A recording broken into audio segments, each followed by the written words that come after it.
그래서 이제 웹과 지금 블록체인이나 웹3 관련된 기술의 가장 큰 특징은 이거 이제 유니언 스퀘어 벤처스라고 저기 뉴욕에 있는 가장 큰 그 venture 캐피탈리스트 중에 하나인데 이들이 이제 펫 프로토콜이라고 표현하거든요. 무슨 얘기냐 하면 프로토콜이라고 부르는 게 규약이에요, 규약. 그러니까 인터넷 같은 경우에도 TCP/IP라고 하는 규약 위에서 돌아가는 건데 예를 들어 이게 어려우시면 이렇게 생각하시면 돼요. 여러분들과 저는 소통을 하기 위해서 한국어랑 규약을 쓰고 있어요, 지금. 여러분도 한국어를 말할 수 있고 이해할 수 있고 저도 말할 수 있죠. 그러니까 소통이 되죠. 근데 만약에 이 규약이 잉글리시로 바뀌었어. 그러면 잉글리시 못하는 사람들은 소통이 안 되죠. 이해가 되세요? 이게 규약이에요. 이게 바로 프로토콜이라고 하는 건데 이게 미니멀해요. 웹은. 그냥 미디어로 커뮤니케이션 관련된 것만 열어놓은 거거든요. 그러니까 어떻게 실제로 만들려면 만들 게 되게 많죠. 어마어마하게 만들어야 돼요. 어마어마하게 만들어야 되니까 이거 열심히 만든 사람들 입장에서는 딴 사람 쓰게 하고 싶지 않죠. 그런 식의 어떤 그래서 이렇게 닫혀요.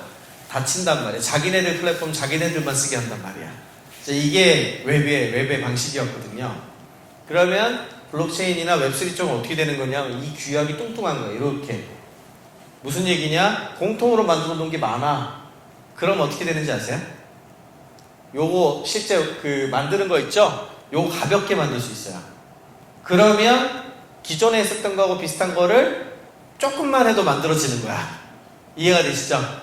그러면 뭐가 되겠어요? 이걸 만들 수 있는 사람이 늘어나겠죠? 연결고리도 늘어나고 이제 이런 현상이 벌어져요. 그 중에서도 특히 제일 중요한 규약 중에 하나가 바로 NFT예요.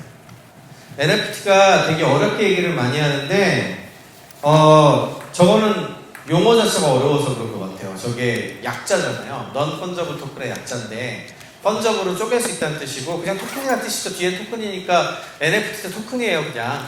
그런데 또 쪼갤 수 있는 토큰을 못 쪼개게 하면 뭐가 그렇게 달라지느냐? 이게 이제 핵심이 되겠죠. 쪼갤 수 있는 토큰, 기존 토큰이죠. 그게 뭐가 문제일까요? 토큰이라 하면 원래는 이걸 주면은 그거에 번호를 붙일 수도 있고 뭐 이렇게 돼 있는데 쪼갤 수 있게 해놓으면 어떻게 되냐 하면은 정체가 사라져요. 유니크니스, 그 자체에 대한 본질이 사라져요. 왜? 예를 들어 저희 민지님이 계신데 민지님이 예를 들어 3333번 토큰이라고 칩시다. 예를 들어서 그래서 그랬는데 쪼갤 수 있다 그랬으니까 이해해 주세요. 말이 좀 심해도 목을 자르고 팔을 빼고 다리를 잘랐어. 예? 다 잘랐어요. 그러면 그 각각은 민지님인가요? 그럴 수도 있고 아닐 수도 있겠죠. 예, 좀 헷갈리시죠, 약간. 화학의 분자 같은 경우에는 특성을 가지고 있지만 쪼개서 원자로 레벨로 되면 그 특성이 사라진다는 얘기 들으셨죠. 그런 식으로 이게 그럼 나중에 남는 게 뭐 숫자밖에 안 남아요.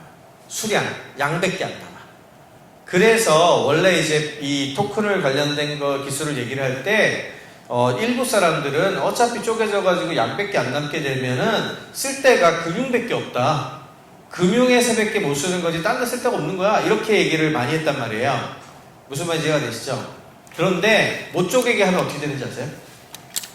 고유 넘버가 유지되죠.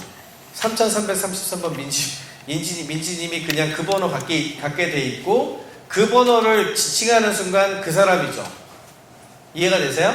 그래서 똑같아요. 블록체인 얘기하는 거랑 똑같아요. 맨날 나오는 블록체인에 인터체인저블 교환 가능하고 암호가 돼 있고 뭐 안전하고 이 얘기 맨날 블록체인 얘기할 때마다 다 나오는 얘기예요. 그죠? 근데 요 두 개가 다르죠? 유니크, 아이덴티티.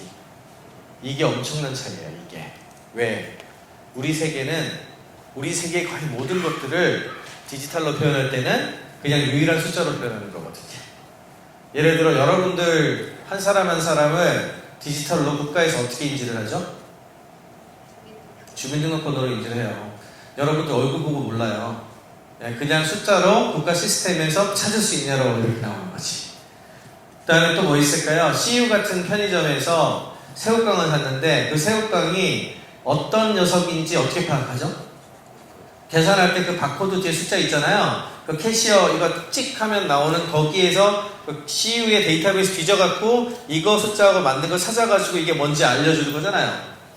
그죠? 또 뭐가 있을까? 뭐 한두 개가 아니라서 뭐 어마어마하게 거의 뭐든지 얘기해보세요. 다 그런 식이에요. 다.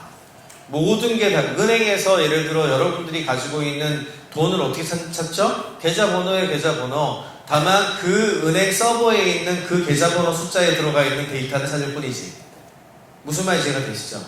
근데 핵심은 그래서 데이터를 저장한 저장소가 누가 소유하고 관리하고 있느냐, 그리고 그 숫자는 무엇을 이루는, 이걸로 모든 게 끝나는 거예요. 거의 모든 시스템이 100% 단 하나의 예외도 없이 그렇게 돼 있어요. 디지털은. 자, 그러면 얘는 뭐냐? 야, 유일 숫자가 일단 무조건 부여가 된 거고요. 어떤 건지 간에 데이터베이스는 다 어디 있느냐? 우리가 알고 있는 수많은 블록체인에 기록이 돼요. 그게 뭘 의미하는지 아세요?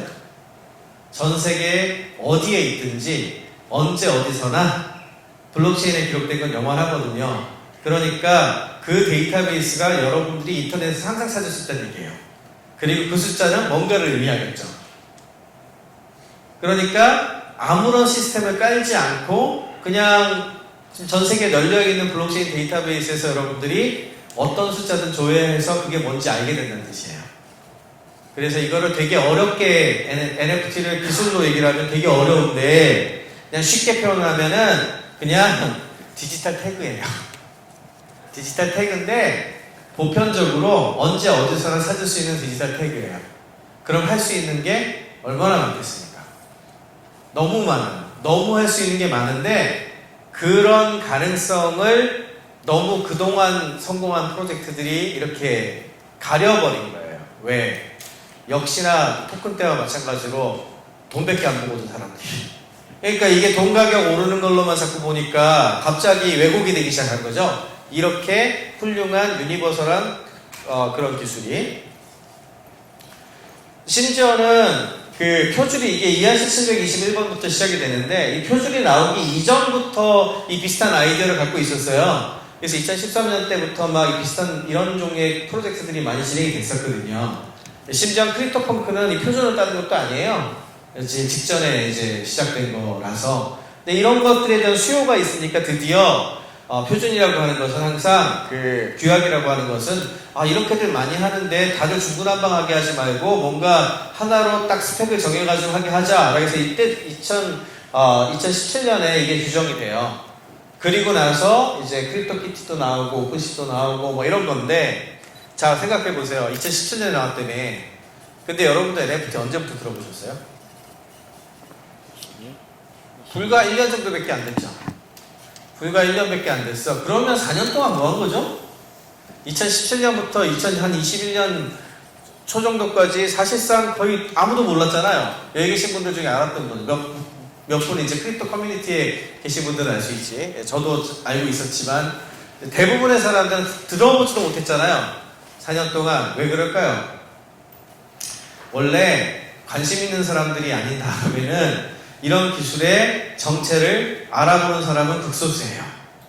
그래서 초창기에는 신기하다, 이런 기술이 있어? 그럼 게임 만들어 볼까? 해서 크립토키티가 나온 거고, 그 다음에 그러면 이게 일종의 아이디를 붙여가지고 거래 가능하다고 됐다고 하니까 그럼 마켓플레이스 만들어 볼까? 이래갖고 오픈시 생긴 거고 뭐 이런 거예요. 근데 문제는 뭐야? 크립토 하는 사람들 아니면 암호화폐 거래하는 사람들 아니면 아무도 못하는 거지. 심지어는 이더리움 갖고 거래를 해야 되고 뭐 이러니까 이더리움 사서 뭐 지갑을 연결하고 이런 걸 어떻게 알았겠어요? 알 수 있는 방법이 없지. 그러니까 한 4년을 잠잔 거예요. 어디다 쓰는지도 모르겠다. 뭐 거의 이렇게 잠자다가 첫 번째로 얘가 이제 브레이크를 일으켜요. NBA 탑샷이. 왜 그랬을까요? NBA가 2020년 동안 문을 못 열었거든. 시즌을 못 열었어. 그 티켓 하나에 얼마나 비싼지 아시죠? 그렇게 1년을 그렇게 하게 되면은 NBA 커미셔너 포함해가지고 NBA에서 일하는 사람이 얼마나 많겠어요? 걔네들 월급 어떻게 줘요? 모든 게 프리즈 됐는데? 그죠? 근데 가만히 봤더니 자기네들 자산이 있어. 영상들. 이거 어떻게 할 수 없냐? 그래가지고 요 크립토키티 만든 애들을 불러요. 데퍼랩스라고 불러가지고 방법이 없냐? 라고 했더니 우리가 만든 기술 갖고 하면 될 것 같아요 해가지고 이걸 플로우라고 하는 블록체인 기반으로 해서 만들거든요. 그렇게 해서 탄생한 게 NBA 탑샷인데 이게 초반에는 약간 시범 베타 했을 때는 그렇게 많이 안 했었는데 2021년 딱 들어가가지고 1, 2, 3월 동안 석 달 동안 수천억 매출을 내버려요. 그러면서 드디어 NBA한테 우와 이제 우리도 먹고 살 수 있게 된다 이렇게 된 거고요. 이게 이제 히스토리가 되게 중요한 게 그 다음에 2021년 초에 들어가면 어떻게 되냐면은 그때 NBA 탑차 막 떴을 때요. 그때 클럽하우스가 떴어요. 클럽하우스가 뜨면서 클럽하우스에서 여러 가지 사람들이 이제 뭐 코로나 때잖아요. 그러니까 뭐 모여갖고 그냥 이런저런 잡담들을 되게 많이 하는 거예요. 그러다가 NBA 탑천 얘기도 나오고 NFT란 게 있대. 그래가지고 그러면 NFT가 그런 게 가능하다면 특히 뉴욕에 있는 아티스트들이 제일 먼저 움직였는데 아티스트들 입장에서도 2020년 내내 갤러리가 문을 닫았거든. 그럼 갤러리에 뭐 작품을 걸어야 작품을 팔 거 아니에요. 그래서 그 부분을 이제 가능하지 않을까? 근데 오픈시라는 게 있대. 그래서 거기다가 하면 NBA 탑천처럼 우리 작품도 올릴 수 있겠는데 한번 올려보자 해가지고 올리는 사람들이 나타나요. 그랬는데 그때 또 유동성이 풀렸죠. 그러니까 이더리움 가격이 막 올랐잖아요. 그럼 이더 돈 갖고 있는 들이 어떻게 했겠어요? 이거 쓸 데도 없는데 돈은 많이 갖고 있고. 그러니까 이더 가지고 그걸 작품을 산 거예요. 그러니까 사람들은 또 작가들은 또 어떻게 했어요? 얼마나 감동했겠습니까? 안 그래도 돈 못 버는데 디지털 돈 안 된다고 생각했던 거를 판매하게 됐으니 얼마나 감동을 했겠어요. 그죠? 그래가지고 이분들이 막 그걸 떠들고 있었어요.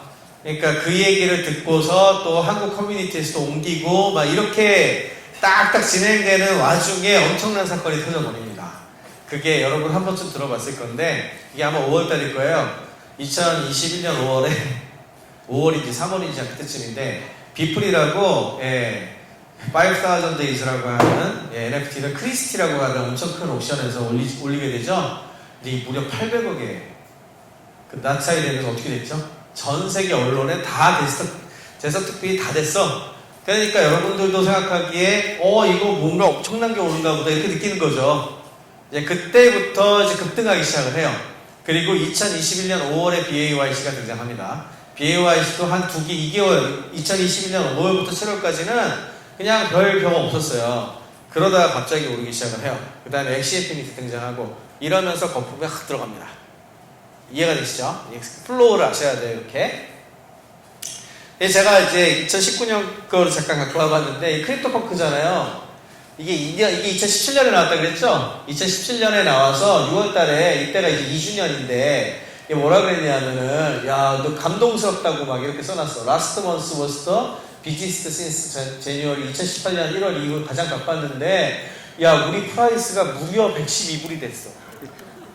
112불 얼마예요? 지금 이게 이제 13만원, 14만원이잖아. 지금 얼마죠? 이때 이거 갖고 감동했단 말이에요. 19년에. 그리고 얘네들이 등장을 하면서 사실은 엄청난 그 거품이 형성이 됩니다.